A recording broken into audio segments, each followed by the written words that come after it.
नमस्कार, आप देख रहे हैं सीएनबीसी आवाज और हम चर्चा कर रहे हैं मार्केट, मोदी और कांग्रेस के त्रिकोण की। जापानी रिसर्च एजेंसी नोमुरा ने भी अब यह कह दिया है कि नरेंद्र मोदी की जीत इकोनॉमी को फास्ट ट्रैक पर डाल देगी। इसके पहले गोल्डमैन सैक्स और सीएलएसए जैसी आधा दर्जन से भी ज्यादा एजेंसियों ने मोदी और एनडीए की सरकार बनने के अनुमान लगाए हैं। बाजार के खिलाड़ियों के इन पूर्वानुमानों से जाहिर है कि कांग्रेस काफी नाराज हुई है, लेकिन यह सोचने वाली बात है कि इन्वेस्टमेंट बैंकरों और इसके अलावा जो रिसर्च एजेंसियां हैं या जो निवेशक हैं वो ऐसी राय क्यों दे रहे हैं और वो इतने बेचैन क्यों हैं कि आम चुनाव में क्या नतीजा निकलेगा ये उनको अभी से मालूम होना, एक अनुमान लगाना जरूरी है अपनी इन्वेस्टमेंट स्ट्रेटजी को बनाने के लिए। इस विषय पर चर्चा करने के लिए हमारे साथ हैं कांग्रेस प्रवक्ता सलमान सोज, बीजेपी नेता सुधांशु मित्तल और एडवेंट एडवाइजर्स के एमडी केआर भरत और सीएनबीसी टीवी 18 की एग्जीक्यूटिव एडिटर लता वेंकटेश। आइए चर्चा शुरू करते हैं। सलमान साहब, पहला सवाल मैं आप ही से लूंगा और वो ये कि ये एजेंसियां इसलिए बेचैन हैं इस बार कि इकोनॉमी की हालत बहुत खराब थी और वो मानती हैं कि यूपीए सरकार के वक्त कोई काम नहीं हुआ, तो उस बेचैनी की वजह से आगे क्या होगा ये जानने की वो कोशिश कर रही हैं, जिसमें आपके नेताओं ने, आपके साथियों ने बुरा माना कि ये कौन होते हैं वोटर का मन जानने वाले और हमको इस तरह के अनुमान लगाने वाले। आपको लगता है कि ये क्रिटिसिज्म गलत है ऐसी रिपोर्ट्स का? देखिए, नोमुरा हो या गोल्डमैन सैक्स हो, ये फाइनेंशियल इंस्टीट्यूशंस है, रिसर्च हाउसेस हैं, ये कुछ भी ये अपने क्लाइंट्स के लिए काम करते रहते हैं, उनको बताते हैं कि क्या हो सकता है उनकी नजर में क्या हो रहा है, क्या हो सकता है, तो वो अपनी जगह बोलते हैं, उनको आजादी है वो बोले। लेकिन आपको ये भी याद होना चाहिए और जो घर पे बैठे हैं उनको भी याद होना चाहिए कि ये वही फाइनेंशियल इंस्टीट्यूशंस हैं, रिसर्च हाउसेस हैं जिन्होंने 1997 की एशियन फाइनेंशियल क्राइसिस को प्रेडिक्ट नहीं किया। उन्होंने डॉट कॉम बबल जो हुआ था अमेरिका में 2000 के करीब, उसको प्रेडिक्ट नहीं किया। जो सबसे खतरनाक क्राइसिस हमारे टाइम में आई 2008 में अमेरिका में, जो सब प्राइम क्राइसिस हुई, उसको प्रेडिक्ट नहीं किया। ये जो अपने एरिया है फाइनेंशियल सेक्टर का, उसको ठीक तरह प्रेडिक्ट नहीं कर पाते। अब ये पॉलिटिकल सेक्टर जो इतना हिंदुस्तान बहुत बड़ा मुल्क है जहां पर इतनी मतलब डाइवर्सिटी है, उसको प्रिडिक्ट करना वो कर सकते हैं, उनकी मर्जी है। अगर उस पे लोग खुश हैं, ऐसे बीजेपी के दोस्त नहीं, इनफैक्ट हाँ, बिल्कुल, मुझे इसमें कोई प्रॉब्लम, उनका फ्रीडम है, वो बताएं जो भी।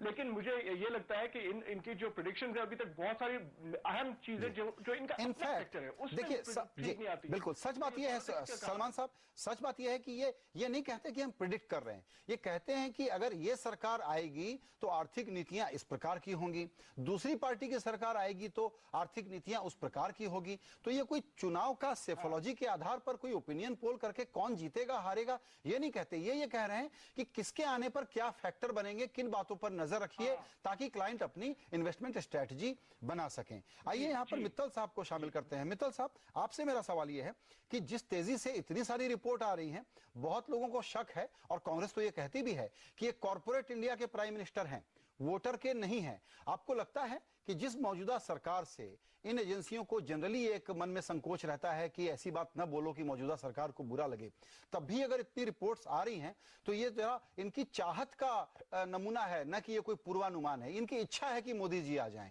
ये पूर्वानुमान नहीं है। संजय जी, सारी चीज को समझने के लिए एक बड़ा दृष्टिकोण रखना चाहिए। आज की आर्थिक स्थिति जो है भारत की, उसमें विदेशी निवेशक जो हैं उनके मन में संदेह और संशय रहता है। इन्वेस्टमेंट के लिए सबसे क्रिटिकल होता है कंसिस्टेंसी ऑफ पॉलिसी, और जो सरकार होती है उसकी विश्वसनीयता, उसकी प्रामाणिकता। ये दो विषय होते हैं जिसको देख के लोग ये तय करते हैं कि हमें इस देश के अंदर निवेश करना चाहिए, नहीं करना चाहिए। वो रिस्क फैक्टर एक एलिमेंट होता है। जिस सरकार की विश्वसनीयता ना हो और जहां पे पॉलिसी की कंसिस्टेंसी ना हो, वहां पे रिस्क फैक्टर ऑफ इन्वेस्टमेंट जो है वो बढ़ जाता है। तब वो निर्णय लेते हैं, यार इतना बड़ा रिस्क फैक्टर अगर है तो इसमें रिटर्न्स को देखते हुए यहां पे हमें निवेश करना चाहिए, नहीं करना चाहिए। ये एक कोई भी व्यवसायी की मानसिकता और सोच रहेगी। इस जरूरत को देखते हुए एक सारी चीजों का मूल्यांकन करा जाता है। मूल्यांकन क्या है कि सरकार का अभी तक का आचरण जी और सरकार की कार्यशैली क्या रही है, उसको एक तो उसका मूल्यांकन करते हैं। फिर जो विकल्प है, उस विकल्प के से हम क्या उम्मीद कर सकते हैं और किस वजह से कर सकते हैं। बिल्कुल, अब मुझे लगता है ये बात देखते हैं वो है गुजरात।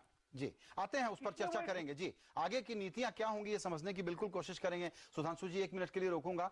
केआर भरत हैं जो कि बाजार के प्लेयर हैं, मार्केट पार्टिसिपेंट हैं, उनसे समझते हैं। भरत, आपको क्या लगता है कि ऐसी रिपोर्ट लाना कोई गलत बात है क्या? क्योंकि शायद बेचैनी बहुत है लोगों में, इसलिए वो इस प्रकार की रिपोर्ट ला रहे हैं। आप कैसे समझते हैं इस रिपोर्ट को देखना चाहिए?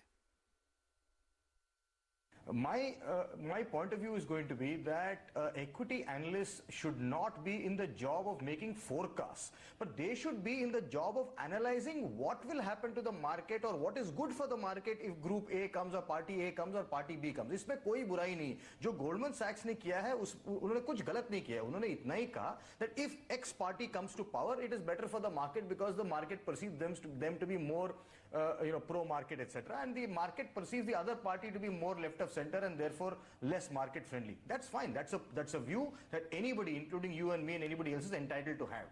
Where I think Nomura is crossing the line perhaps is saying, we think NDA is going to win. You're not in the job of saying who you think is going to win. You are in the job of saying what will happen if UPA wins or what will happen if NDA wins, what the consequences are for the market. That's my view on Goldman and Nomura. Second, the question you raised was, why is there a perception that party A is perceived to be negative for the market and party B is perceived to be positive for the market? I think the market basically, the view of the market is that the NDA, or by definition the BJP, is a more pro-market, pro-reform party, and that the Congress is more socialist and is more concerned with issues like inclusive growth and giving doles in the form of either food security, etc. This is a market perception, and therefore freeing up the economy, opening up the economy to FDI like China has now done, all that will be much slower under the UPA. That's the market perception. And therefore the market will react to election results based on this perception. Whether the market perception is right or not is not the issue. The issue is this is the perception. आइए यहां पर शामिल करते हैं लता आपको। आप तो लगातार मार्केट कमेंट्री में तरह तरह के लोगों से बात कर रही हैं, बड़ी डिबेट हो गई है इस पर। मैं कहता हूं ये डिस्परेशन है शायद मार्केट पार्टिसिपेंट्स, इसलिए ये ज्यादा इस तरह की बातों पर आना चाहते हैं कि 2014 के चुनाव के बाद कैसी सरकार बनेगी। आप क्या समझती हैं, इसको कैसे देखना चाहिए, कैसे अप्रोच करना चाहिए? कांग्रेस और बीजेपी की डिबेट आपने सुनी अभी। जी हाँ, एक बात हमें समझ लेना चाहिए कि मार्केट अगर पॉलिटिक्स पर एक ओपिनियन चाहती है या लेती है, ये उनके लिए जरूरी है। The most important factor that affects any market is politics. It is not economics. Stability of a government, law and order, consistency of decisions, predictability in the investment scenario, all this is determined by politics. So in any country, the political element is the most important factor on which markets play. आपको याद होगा 2003 में जब elections हुआ और the NDA government was defeated and the UPA government was dependent on leftist support, CPM support, हमने 2 circuit नीचे जाते हुए देखा है। वैसे ही when the CPM support was not needed in the second UPA government, we saw 2 circuits up. So the political element and the factor is the most important factor. We should make no bones about it. If you're putting 100 rupees in the market, you have every reason to fear that if it is, a government which is seen as, not favorable, your 100 rupees will become perhaps 50 or 25. And if it is perceived as a market friendly, if the market perceives it as friendly, your 100 rupees will become 150. It is not material that that government will come and take investment friendly decisions. Iska zarurat nahi hai. The only important thing is on May 17th in 2009 you had 2 circuits. On May 17th or 18th in 2003 you had 2 circuits lower. I made money or I lost money depending on who came to power. I just have to know who's coming to power because I'm putting my money there. And therefore the market will always have to take an opinion. You can't find fault with them for having an opinion. और historically जैसे भरत साहब ने बता दिया है कि BJP has always been perceived as favorable to the government and Congress is always perceived as left of center. इसीलिए the market starts with that prejudice, rightly or wrongly, and this prejudice has only gained in the current 5 years because absolutely nothing has moved. पैसे वैसे के वैसे रह गए, कितने सारे निवेश मतलब अटक गए हैं. So naturally the bets are higher. Absolutely. And therefore people will be very worried, and any opinion poll which is able to say that I can predict will be important. और ये चर्चा बढ़ने वाली है और भी ज्यादा बढ़ेगी. आइए इस बात को हम आगे बढ़ाएंगे, लेकिन फिलहाल एक छोटा सा ब्रेक लेंगे. ब्रेक के बाद सुधांशु मित्तल साहब से, सलमान सोज से, KR भरत से और लता से चर्चा जारी रहेगी. की आवाज पर चर्चा हो रही है कि बाजार के पार्टिसिपेंट्स को इस बार चुनावों के नतीजों के बारे में एक अनुमान लगाना और अपनी इन्वेस्टमेंट स्ट्रेटजी बनाने के लिए इतना मेहनत करना क्यों जरूरी है. सलमान साहब, इसके पहले मैंने कभी नहीं देखा चुनाव के पहले कि ये मार्केट पार्टिसिपेंट्स इतना ज्यादा जद्दोजहद करें ये जानने के लिए कि इलेक्शन के रिजल्ट क्या हो सकते हैं. आपसे मेरा सवाल ये है, आपने यहाँ पर राय सुनी है और लोगों की भी, आपसे सवाल ये है कि क्या ये रियलाइजेशन आप लोगों में है कि इस कम्युनिटी का विश्वास जीतना आपके लिए जरूरी है, और कांग्रेस की सरकार ने पिछले वर्षों में चूंकि काम नहीं किया इसलिए ये लोग इतने ज्यादा बेचैन हैं? देखिए, कांग्रेस पार्टी जो है, किसी ने कहा कि भाई ये इंक्लूसिव ग्रोथ वाली पार्टी है, और बिल्कुल I am proud of the fact that the Congress party supports inclusive growth, क्योंकि उसी से डेवलपमेंट होती है. ये ना सोचिए कि अमीर लोग अपने घरों में बैठेंगे तो बाहर निकलेंगे, बाहर जो माहौल है उसमें वो कैसे रहेंगे. जब गरीब लोग बाहर हैं तो अमीर लोगों की क्या जिंदगी अच्छी रहेगी, ये कैसे हो सकता है. लेकिन जो ये इस वक्त जो नोमुरा ने निकाला या गोल्डमैन सैक्स ने उससे पहले निकाला, एक तो है परसेप्शन, जैसे किसी ने कहा परसेप्शन, दूसरी है reality. The reality is that this country's economy is 3 times bigger now than it was during NDA's time. The investment rates and savings rates are 10 percentage points higher now than they were during BJP's time. FDI is higher in percentage terms by a factor of 2 to 3 compared to what it was during BJP's time. Ek to hota perception. 140 million people have been removed, have been brought out of poverty. These are huge numbers. एक तो होता है perception, मैं मानता हूँ. दूसरा होता है जो reality है, वो. ये जो है कि भाई बीजेपी आएगी, ये करेंगे, वो करेंगे, एक हिसाब से जो मार्केट में ही है, और market is going to do this, this is the same market that failed America and the world in 2008. ये क्या मार्केट की बात हमको बताते हैं? ये इनको देखिए, मार्केट तो एक चीज है, लेकिन they have to think. We have so many poor people, so many malnourished children. We have to think of everybody. We cannot just say, हम भाई हाँ, हम आपके big business houses, we have to take care of you, and we have to leave everybody else. बिल्कुल. अब आपने जो possible. जी, सलमान साहब, अमीर लोग इस मुल्क के हैं, जो इस मुल्क के अमीर लोग हैं, उनको ये सोचना चाहिए, जो वो अपनी चार दीवारी से बाहर निकलेंगे, उनको इसी माहौल में रहना है जहाँ पर हम सब रहते हैं. जी, मेरा ख्याल है आपने जो बोला है, we have to cater to the big business community. जी, आप जो राय जाहिर कर रहे हैं उसके बाद मुझे लगता है कि सुधांशु जी से मुझे सवाल पूछने की जरूरत ही नहीं है, वो खुद ही रिएक्ट करेंगे. सुधांशु. दो चीजें हैं संजय जी. ये जो थ्योरी है ना कि good economics and good politics do not go hand in hand, ये बिल्कुल गलत थ्योरी है. Gujarat is a shining example of good politics and good economics. वहां पे ग्रोथ भी है, समृद्धि भी है, खुशहाली भी है, गुड गवर्नेंस भी है, ईमानदारी भी है, सब चीजें हैं. It is seeing the performance of Gujarat that there is a hope perception that not only would there be good governance in the country, there will also be good economics of the state. Sudhanshu ji, which will lead to higher growth. एक second, एक minute. देखिए, मैं बोलूं, मैं बीच में टोकता नहीं हूं किसी को. दूसरी बात मैं कहना चाहता हूं, अभी जो थी भरत साहब ने कहा, उनको ये नहीं कहना चाहिए कि कौन जीतेगा, कौन नहीं जीतेगा. देखिए, there is investment of billions of dollars which requires to be made in the country, which is on the doorsteps of entering the country, but there is a fear factor. तो कोई भी कंपनी, कोई भी consultancy firm जो है वो anticipate करती है कि क्या होने जा रहा है. In fact what is business opportunity all about? It's all about anticipation. और वो आज क्या एंटिसिपेट कर रहे हैं, देखते हुए कि देश की हालत क्या है, लोगों का मत क्या है, लोगों की इस समय सोच क्या बन रही है. They are anticipating that is what is going to happen. अच्छा, आप ये कह रहे हैं कि साहब आप खुश हो जाना चाहते हैं. अरे भाई, मेरी कोई तारीफ करेगा तो मुझे क्या दुखी होना चाहिए? मैं तो जरूर खुश हूँ. ठीक है. आइए सुधांशु जी, प्रश्न है जो बेसिक इशू है. Let us address a basic issue which confronts investment in this country. That is consistency of policy and the credibility of the government. This government has faltered on all fronts. 2G का matter ले लीजिए, वहां पे billions of dollars were invested here. those investments have gone down the drain primarily because there was a government which was corrupt, and because of that this is what has happened. Secondly, जी सुधांशु जी माफ करिएगा आपको, हाँ यहाँ पर अभी आते हैं उन बातों पे, लेकिन यहाँ थोड़ा ये अनुमान लगाते हैं क्योंकि अभी लोकसभा चुनाव तो थोड़ा वक्त है, लेकिन असेंबली चुनाव के बारे में भी बाजार के जो एनिमल्स हैं उनमें बड़ी भारी डिबेट है कि अगर ये बीजेपी के पक्ष में 4-0 है तब तो बाजार खुश है, अनुमान सही लग रहा है और बिल्कुल बढ़िया चल रहा है।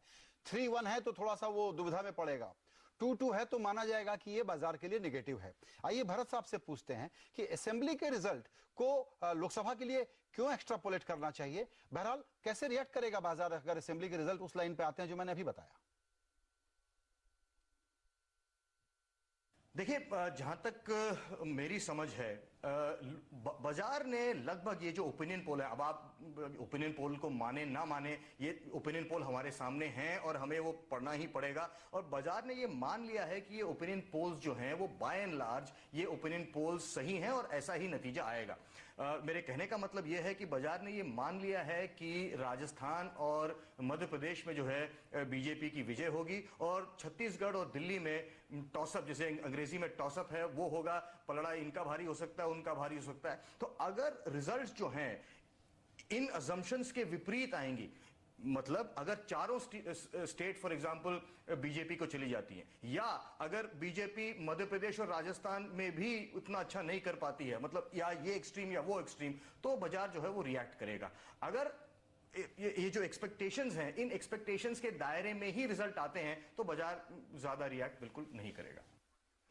लता, आपने सुना, बिल्कुल एक छोटा सा सवाल यहाँ पर मेरा है कि आप जो बाजार के एक्सपर्ट से सारा बात कर रही हैं, उनको क्या लग रहा है कि असेंबली को जोड़ना बहुत जरूरी है लोकसभा के चुनाव से, या दोनों को अलग अलग देख रहे हैं? नहीं, थोड़े बहुत जोड़ेंगे ही जोड़ेंगे। वॉलेटिलिटी और मौके का फायदा उठाना मार्केट का रीत रिवाज है, इसलिए अगर रिजल्ट जैसे भरत बता रहे थे मार्केट के परसेप्शन से फेवरेबल है, 4 आउट ऑफ 4 है बीजेपी के लिए, तो 6400 तो है ही, ये हमारे जो रेजिस्टेंस है 6350 उसको ब्रेक कर ही जाएगा, और अगर 2 आउट ऑफ 4 आ गया तो शायद 5800 या 5700 का पॉसिबिलिटी डेफिनेट है दिसंबर 9 को। ये परसेप्शन अभी ऐसा है, लेकिन ये बहुत बड़ा फॉल नहीं होगा क्योंकि काफी लिक्विडिटी है और मार्केट को ये भी परसेप्शन है और या ये भी अंदाजा है कि this is not exactly the trailer of the elections.